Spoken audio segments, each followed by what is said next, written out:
was browsing eBay one day looking for used GPU deals, and this one listing caught my eye. A boxed Battlefield 4 Edition R9 270X. And the reason why I bought this was because Battlefield 4 is one of my most favourite first-person shooters, and let alone that, it's one of my most favourite games of all time.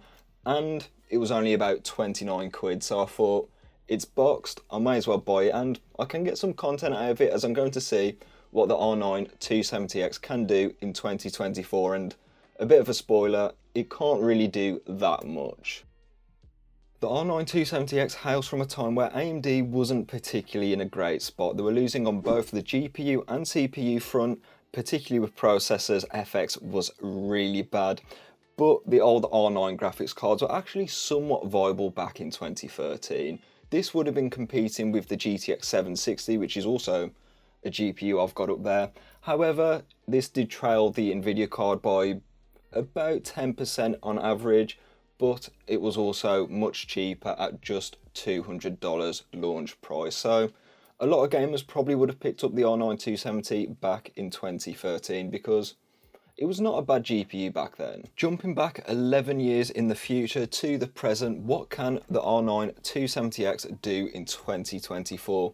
Well, to find out, I've tested out 1080p and I've also used FSR in some titles as well, which will be used on balance, so that will be noted when done so.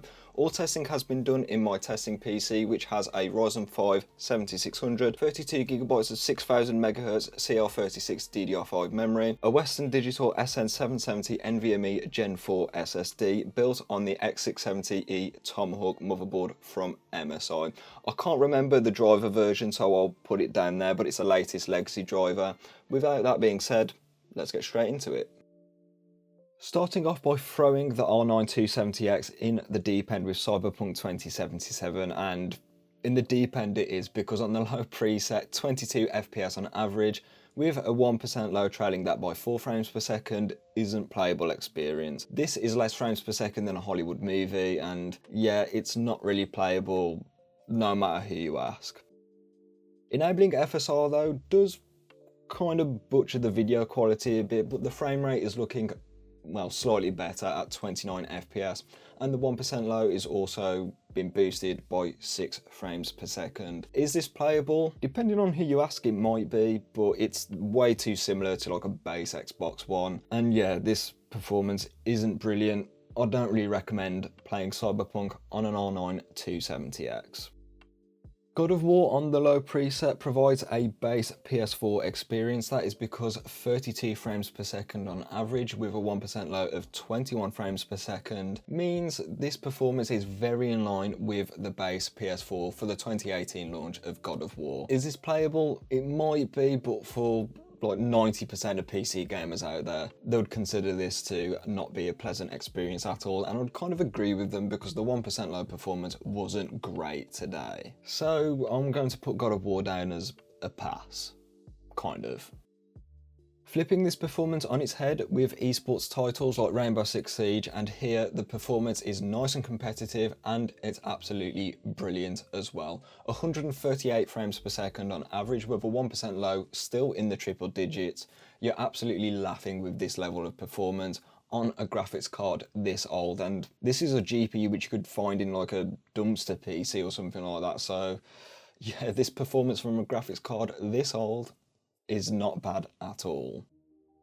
Fortnite's performance API is an absolute, well, game changer for older GPUs like this, as it's still extremely playable, getting north of 200 frames per second on average, and the 1% low, well, it's trailing the average by quite a bit, but we all know what Fortnite's like, the frame rate jumps all over the place.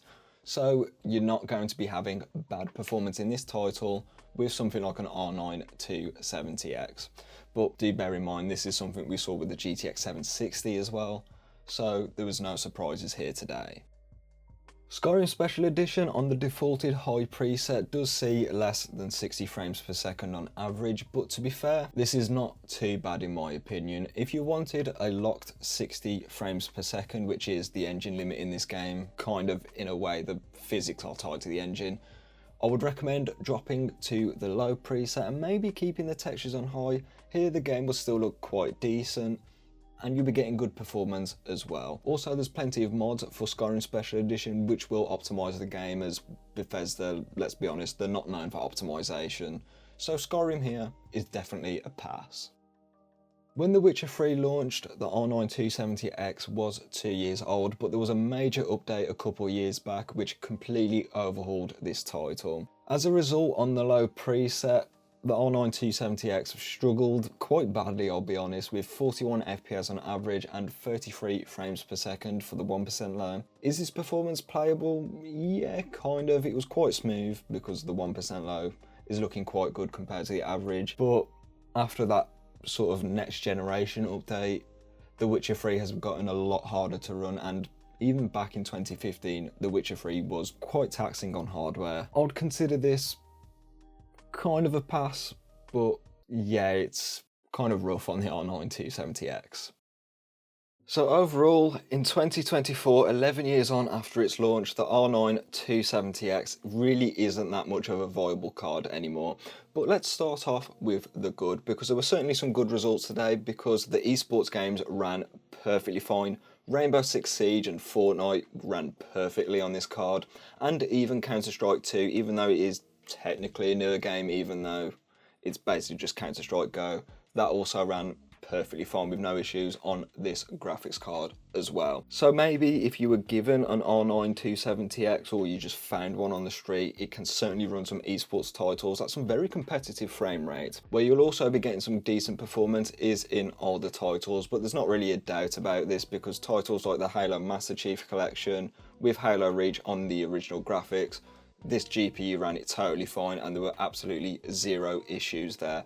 So if you were playing a game that sort of predates sort of 2017, 2016, you're going to be fine on this graphics card, even with the 2GB of VRAM, which is not a lot in 2024, but for older titles, it's really not going to be a problem at 1080p. But moving on to the bad, and that is newer AAA titles from sort of 2017, 2018 onwards aren't really viable on this graphics card. The performance today was just not brilliant in titles like Cyberpunk and God of War as well, which actually ran. The average was okay, but the 1% lows weren't particularly brilliant. I think it's got something to do with the 2GB of VRAM on this GPU. But regardless, the performance isn't brilliant in God of War. Cyberpunk, the frame rate's a lot more stable, but you are getting like Xbox One and PS4 levels of quality and performance, which is not great. You don't want to see that. So in newer AAA titles, I'd say avoid this GPU, but if you're going to buy it, yeah, you're probably not going to be playing the latest and greatest.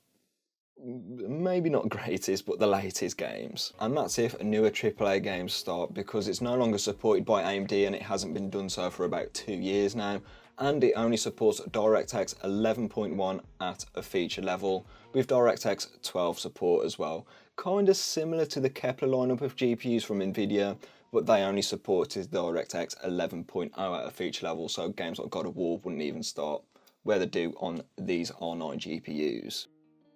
And if you couple this with its price of £30, I can't really recommend an R9 270 in 2024, especially as you can get a used RX 470 or 570 4GB for around the same price, and that is a much better graphics card at this price point, because it's got double the VRAM and it also has quite a bit more performance as well, and it's still kind of technically supported by AMD, but in a back burner sort of way, if that makes sense. But there's a video up there if you want to know more about that. Oh, and also I forgot to mention the RX 470 and 570 also support DirectX 12.0 at a feature level, which means a lot more games will start on these graphics cards. Also, if you spend an extra £30, which I am aware is double the budget, you can get something like an RX 580 8GB, which has 4 times the video memory, and it's a much better graphics card in my opinion. It's sort of the minimum I recommend in 2024 thanks to its 8GB of VRAM,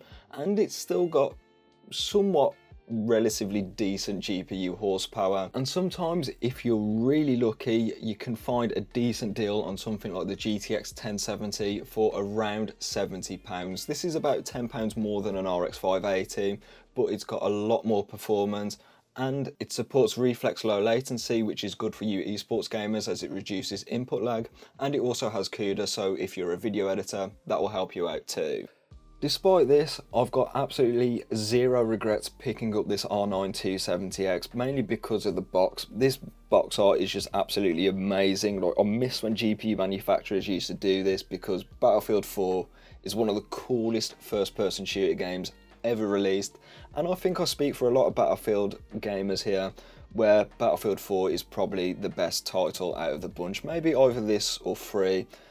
But this box art alone really sold me this graphics card, and it's also cool to see what the graphics card itself can actually do in 2024. I love showcasing old hardware like this, as a lot of people write it off as being e-waste. It's certainly not e-waste, it can still play games, but yeah, you're going to be limited to either esports titles or older titles at that. So if you want to see how a sensible card in 2024 gets on, there will be a video up there. And I'll leave this one here. I'll catch you in the next one.